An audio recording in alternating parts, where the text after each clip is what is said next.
여러분 안녕하십니까? 한국 자생출란을 재배하시고 난실에서 분갈이가 다 끝나신 다음에 이제 신화를 기다리고 있는 시기가 아닌가 싶습니다. 봄이 지나고 여름이 되면서 기온이 상승을 할 무렵에 이제 유충들이 날파리나 초파리 그리고 하루살이 등으로 이제 유충에서 까나온 벌레들이 그리고 날파리들이 많이 기생을 하게 됩니다.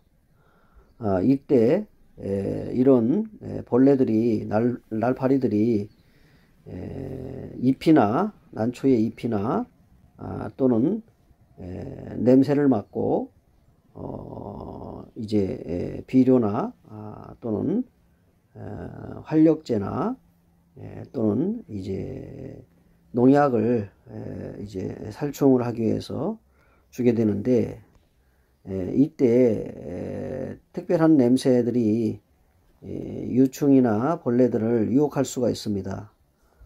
그래서 한국 자생출란이 특별히 고가의 그 식물이다 보니까 어느 품종의 난에 관계없이 벌브나 내지는 난석의 사이사이로 유충이 이제 들어가서 또 거기서 번식을 하게 되고 나중에는 초파리들이 벌레들이 난석 사이로 나오는 경우를 볼 때가 있습니다. 이런 것들을 주로 방지하기 위해서 벌레잡이를 특별히 살충살균을 해도 날아다니는 것을 또 외부에서 들어오는 것을 다 막을 수가 없습니다.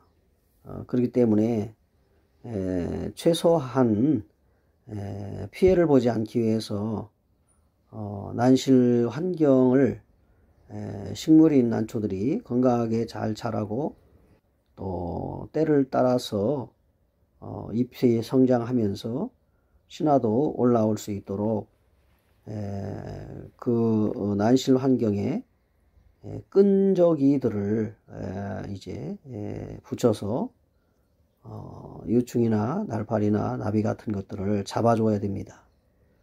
난실을 보시게 되면 사방에 식물을 보호하기 위한 유충잡이 날파리나 하루살이 잡기 위해서 노란 그 스티커를 붙여놓은 것을 보시게 될 것입니다. 이것이 바로 난초 쪽으로 이제 접근하기 때문에 그것을 방지하기 위해서 난실 사방에 이렇게 중간중간에 붙여 놓습니다. 해마다 바꿔주게 되는데 한 해를 지나고 나면 엄청난 양의 초파리들 하루살이 날파리들이 붙어 있는 것을 보게 됩니다. 심지어는 큰 나방까지도 붙어 있는 경우를 보게 됩니다. 이런 것들이 이제 출란의 잎에 붙어서 유충을 놓게 되고 그것이 부화해서 벌브를 타고 내려가다가 이제 어느 정도의 잎에 비좁은 곳에서 또는 난석에서 생식을 하고 거기서 이제 유충이 날파리가 되어서 이제 밖으로 나오는 과정에서 그 안에서 점액질을 빨아먹거나 벌브나 내지는 뿌리에 붙어서 기생을 하게 되면서 결과적으로는 난초에 피해를 주게 되고 그것이 심각할 때에는 상당히 난초의 잎과 뿌리에 치명적인 결과를 가져오게 됩니다. 그래서 별로 신경 쓰지 않는 일인지 모르지만 어쨌든 좋은 환경을 만들어 주고 식물이 잘 자랄 수 있도록 해주기 위해서는 재배자의 세심한 관심과 노력이 필요하다고 봅니다.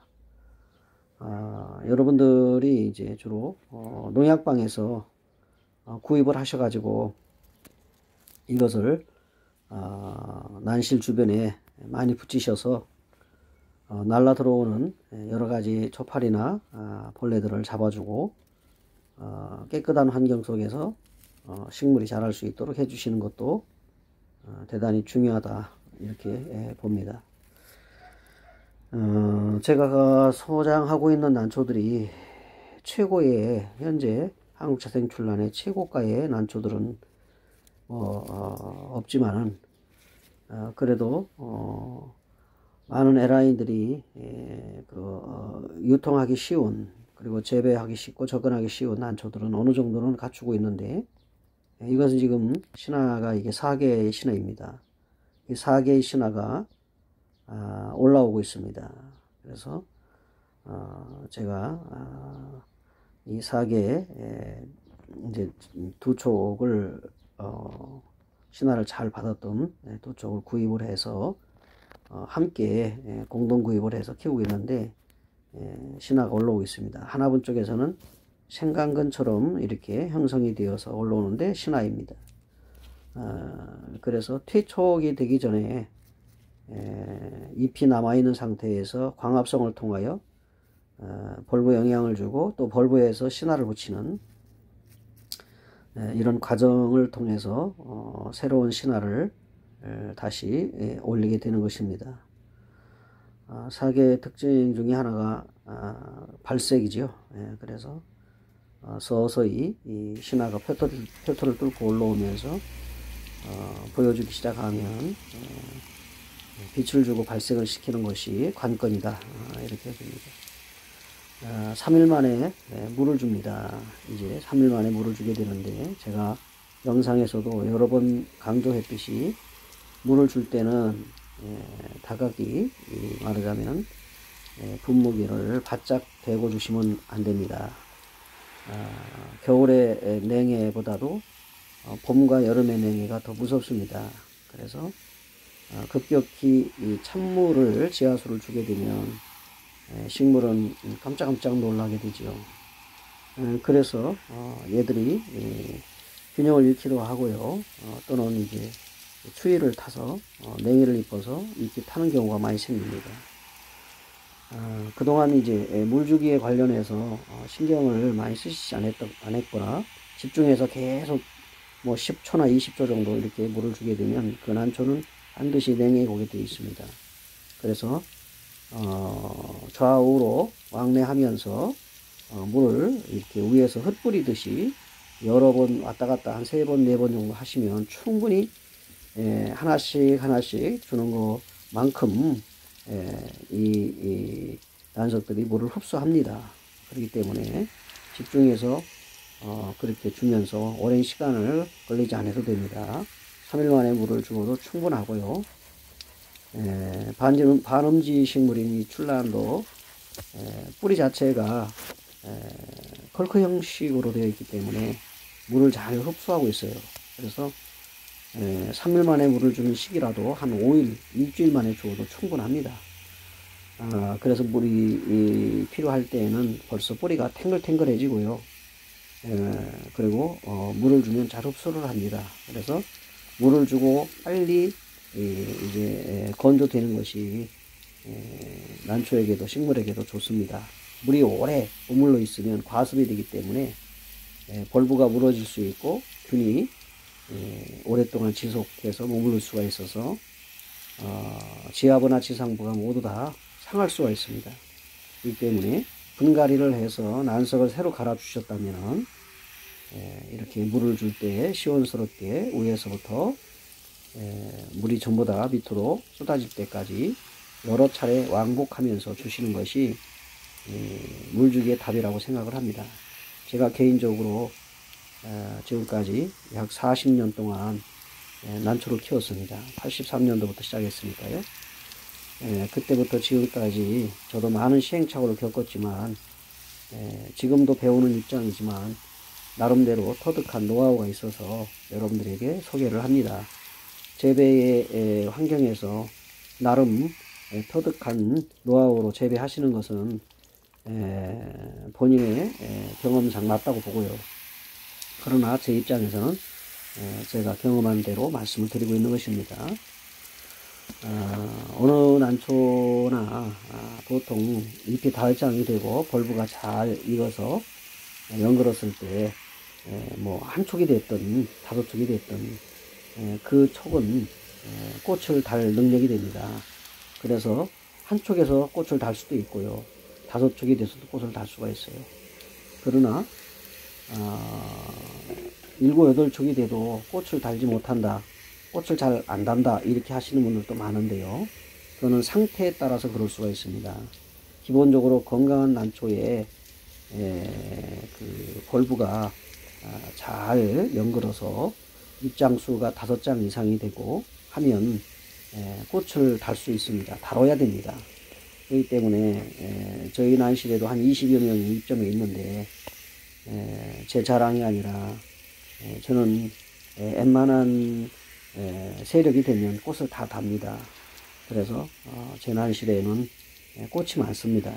많은 분들이 오셔서 왜 나는 꽃을 달지 않느냐, 꽃을 보기가 어렵다, 이렇게 하셨고, 또 저보다도 더 세력이 좋은 것 같은데도 꽃을 달지 않는, 많이 꽃을 못 다는 경우가 있는 경우를 제가 난실에서 많이 봅니다. 그래서 어쨌든 그 재배하시는 분 1년 동안 어떻게 관리하셨느냐에 따라서 다르겠지만, 사실 비료는 저는 하이퍼넥스와 메네델을 섞어서 2000대1 그리고 300에서 500대1로 섞어서 이렇게 줍니다. 하이퍼넥스는 2000대1, 메네델은 300에서 500대1로 섞어서 주는데 두 개 다 비료는 맞습니다. 그러나 메네델은 활력제 쪽으로 더 비중을 두게 됩니다. 그렇게 비료를 주고요.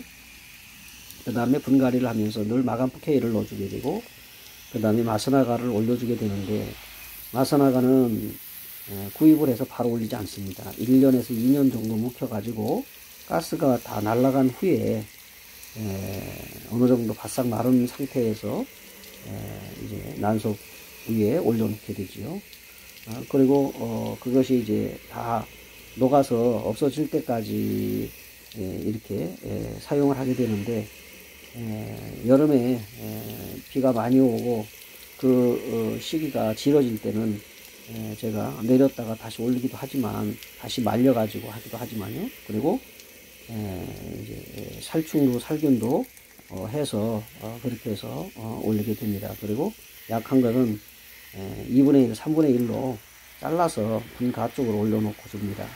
그래서 마스나가의 비료 성분이 식물에 주는 영향은 지대하다, 이렇게 생각이 되고, 고형 비료보다는 유기질 비료가 효과가 좋다. 그러나 이것을 과용하게 되면 뿌리가 상하게 됩니다.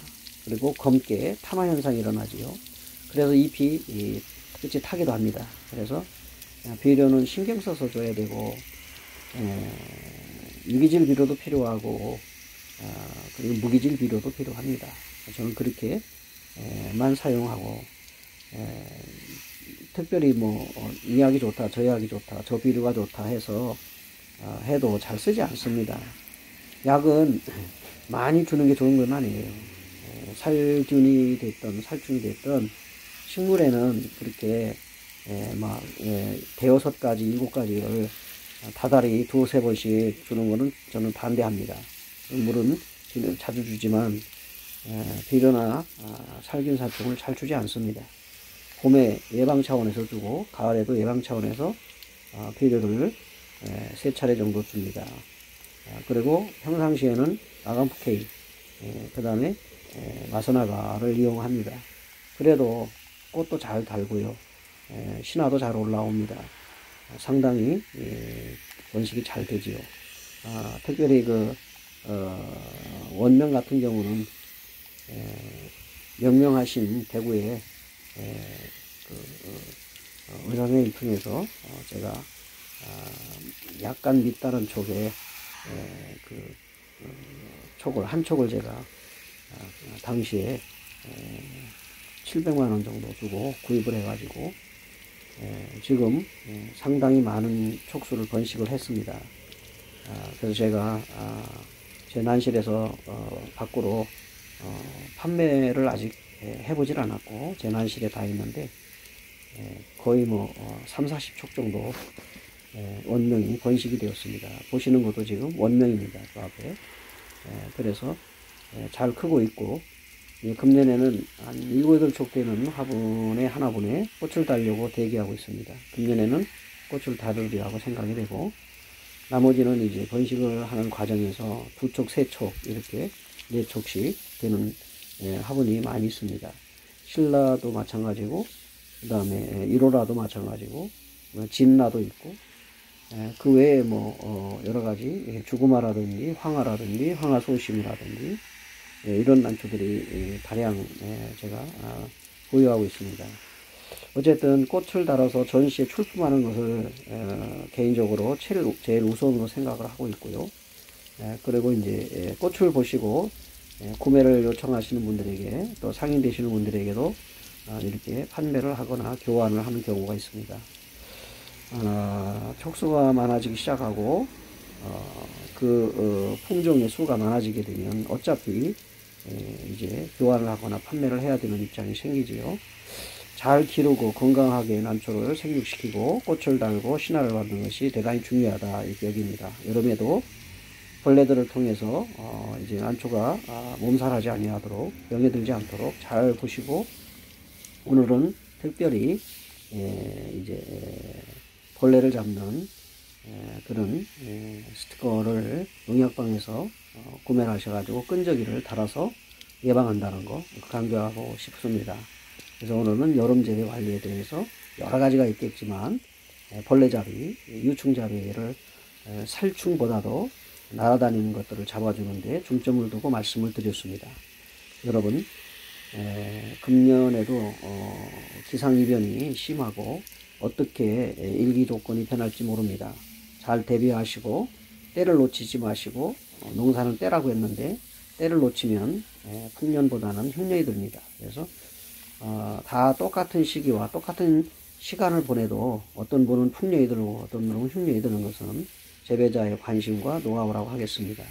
여러분, 금년에도 좋은 성과 거두시고 가을 전시에는 여배품을 많이 출품하셔가지고 좋은 난초들을 많이 보여주시기 바랍니다.